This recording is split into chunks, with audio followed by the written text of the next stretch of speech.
अस्सलाम वालेकुम स्टूडेंट्स उम्मीद करता हूँ आप लोग खैर आफियत के साथ होंगे। बच्चे आज के इस पर्टिकुलर वीडियो के अंदर हम लोग नम्स के अंदर जो एक गवर्नमेंट मेडिकल कॉलेज आता है AIMC रावलपिंडी, इसको लेकर जो है वो इंशाल्लाह हम लोग डिस्कशन करेंगे। कल की डेट में 9 सितंबर से जो है वो इसकी ऑनलाइन रजिस्ट्रेशन जो है वो स्टार्ट हो चुकी है और आप लोग इसको अप्लाई कैसे कर सकते हैं बच्चे, numspark.edu.pk के ऊपर जाकर जो है वो आप लोग इसके ऊपर अप्लाई कर सकते हैं। अप्लाई करने की जो फ़ीस है वो 6200 जो है वो पाकिस्तानी कैंडिडेट्स के लिए है, जबकि जो फ़ॉरेन स्टूडेंट्स हैं उनके लिए 36,000 जो है वो इसकी अप्लाई करने की फ़ीस है।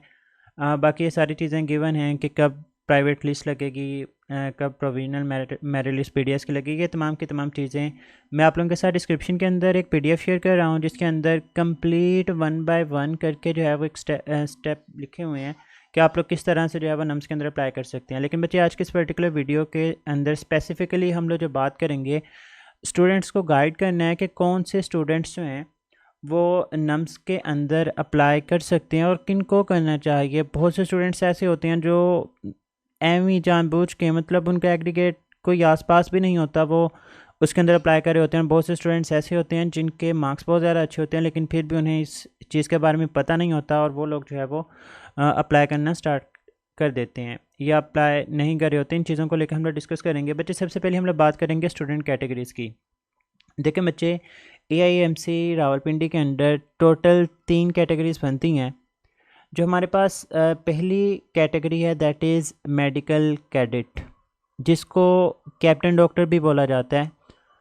अब बच्चे मेडिकल कैडेट या कैप्टन डॉक्टर याद रखें, ये सिर्फ़ और सिर्फ बॉयज़ होते हैं और इनके कैडेट के अंदर ऑलरेडी जो है वो इनिशियल टेस्ट जो कि कंप्यूटर के ऊपर लिया गया, इनका फ़िज़िकल टेस्ट होता है, इनका मेडिकल टेस्ट होता है, फिर इनका इंटरव्यू होता है और उसके बाद जो है वो इनका जाकर एडमिशन हो रहा होता है। इन्हें यहाँ पर इस लिंक के ऊपर अप्लाई करने की अलग से ज़रूरत नहीं है। बस अभी कुछ दिन पहले जो स्टूडेंट्स की लिस्ट लगी है जिन जिनको इंटरव्यू के लिए कॉल की जा रही है, तो वो लोग बस जाएँ और इंटरव्यू करें। आगे वो सारे का सारा प्रोसीजर जो है वो खुद ब खुद ही कर लेंगे, उन्हें इसके थ्रू जो है वो अप्लाई करने की ज़रूरत नहीं है। बच्चे हम लोग दूसरी कैटेगरी की तरफ मूव करते हैं। इसकी दूसरी कैटेगरी आ जाती है नम्स कैडेट। नम्स कैडेट के अंदर बच्चे सिविलियन भी आ जाते हैं और आर्मी के जो सर्वेंट्स हैं उनके स्टूडेंट्स भी आ जाते हैं। इसमें हर कोई बंदा जो है वो अप्लाई कर सकता है, चाहे वो पंजाब से हो, चाहे वो फेडरल से हो, किसी भी पाकिस्तान के प्रोविंस से हो, वो इसमें अप्लाई करने की सलाहियत रखता है। इसके लिए बच्चे आप लोगों के जो 1 सितंबर को नम्स का टेस्ट हुआ वो आप लोगों को दिया होना चाहिए। इस तरह से आप लोगों के FSC के अंदर जो मार्क्स हैं वो 60% से अबव होना चाहिए, फिर आप लोग जो है वो इसके लिए जो है वो अप्लाई कर सकते हैं। और इसके लिए बच्चे फ़ीस होती है। आल्दो ये गवर्नमेंट मेडिकल सेक्टर के अंदर आता है, लेकिन इसकी फ़ीस होती है।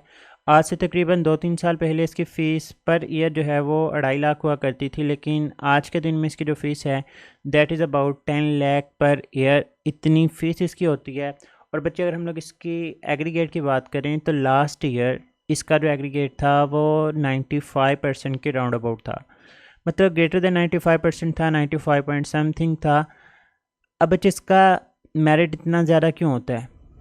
इसका मेरिट ज़्यादा होने की वजह ये होती है कि इसकी जो टोटल सीट्स हैं नम्स कैडेट स्टूडेंट्स की, वो टोटल 55 होती हैं। 55 में से 40 सीट्स जो हैं वो MBBS के स्टूडेंट्स की होती हैं, जबकि 15 सीट्स जो हैं वो BDS के स्टूडेंट्स की होती हैं।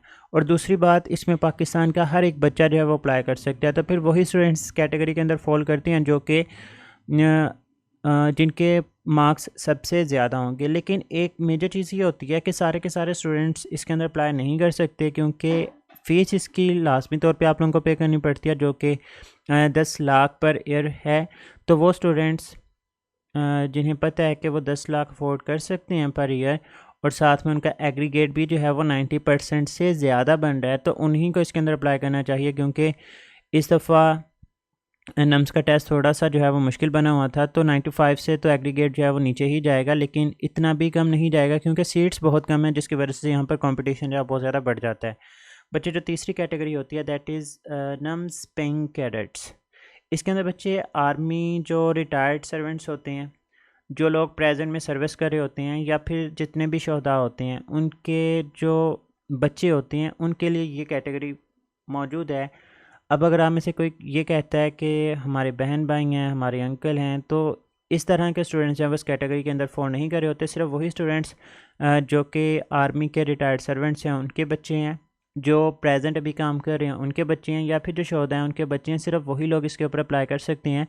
और इनमें भी वही लोग अप्लाई कर सकेंगे जिन्होंने ऑलरेडी नम्स के अंदर पेइंग कैडेट के लिए जो है वो एक फॉर्म फिल करके भेजा हुआ है, जो कि 26 अगस्त से जो है वो आप लोगों ने पहले फिल करके भेजना था।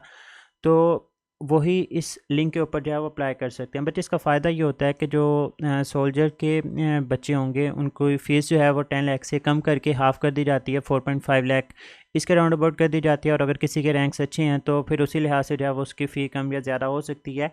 तो ये हमारे पास 3 कैटेगरीज आती हैं स्टूडेंट्स की।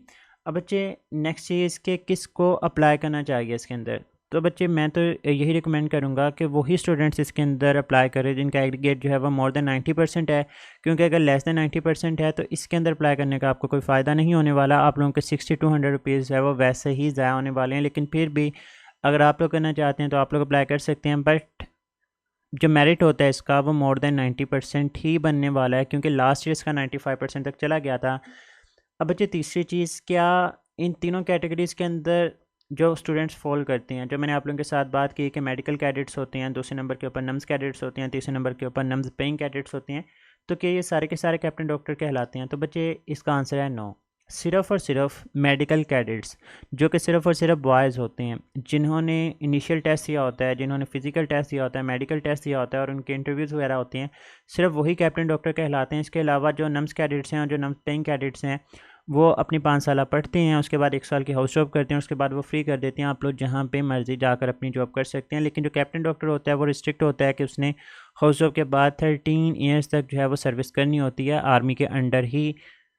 अब बच्चे नेक्स्ट चीज़ अगर हम लोग बात करते हैं कि प्राइवेट नम्स कॉलेजेस की, तो बच्चे प्राइवेट नम्स कॉलेजेस के अंदर आप लोगों को अलहदा से अप्लाई करना पड़ता है। ये जो लिंक है इसके अंदर आप लोग प्राइवेट मेडिकल कॉलेजेस के लिए अप्लाई नहीं कर सकते। AIMC रावलपिंडी मेडिकल कॉलेज के अंदर जो है वो सिर्फ और सिर्फ गवर्नमेंट मेडिकल सेक्टर के अंदर ही चीज़ें फॉल करती हैं। और बच्चे इनका एग्रीगेट कितना होता है, तो इनका जो एग्रीगेट है वो डिफरेंट प्राइवेट मेडिकल कॉलेजेस हैं। मैं ऑलरेडी इसके ऊपर वीडियो बना चुका हूँ और उसकी फ़ीसिस के ऊपर भी बात कर चुका हूँ। लेकिन सबसे ज़्यादा जो फ़ीस है वो CMH मुल्तान की, और इसका जो एग्रीगेट था वो मोर देन 90% था लास्ट ईयर। इसी तरह से जो कोयटा के अंदर मौजूद है उसका एग्रीगेट जो है वो पहले के मुकाबले में जो है वो कम हो सकता है। लेकिन ये है कि कोटा बेस के ऊपर उनका जो मेरिट बनता है, कोटा जो पंजाब के स्टूडेंट्स बलूचिस्तान के स्टूडेंट्स हैं उनका एग्रीगेट जो है वो as compared to Punjab students जो है वो कम ही बन रहा होता है।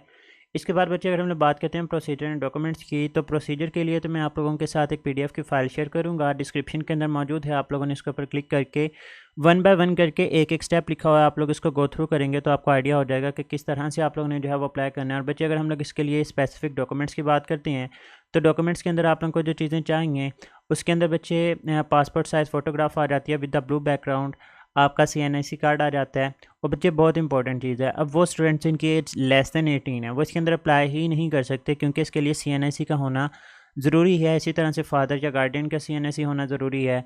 आपकी मैट्रिक और FSC की जो रिज़ल्ट और सनद है वो IPCC अटेस्टेड होनी चाहिए लाजमी तौर पे।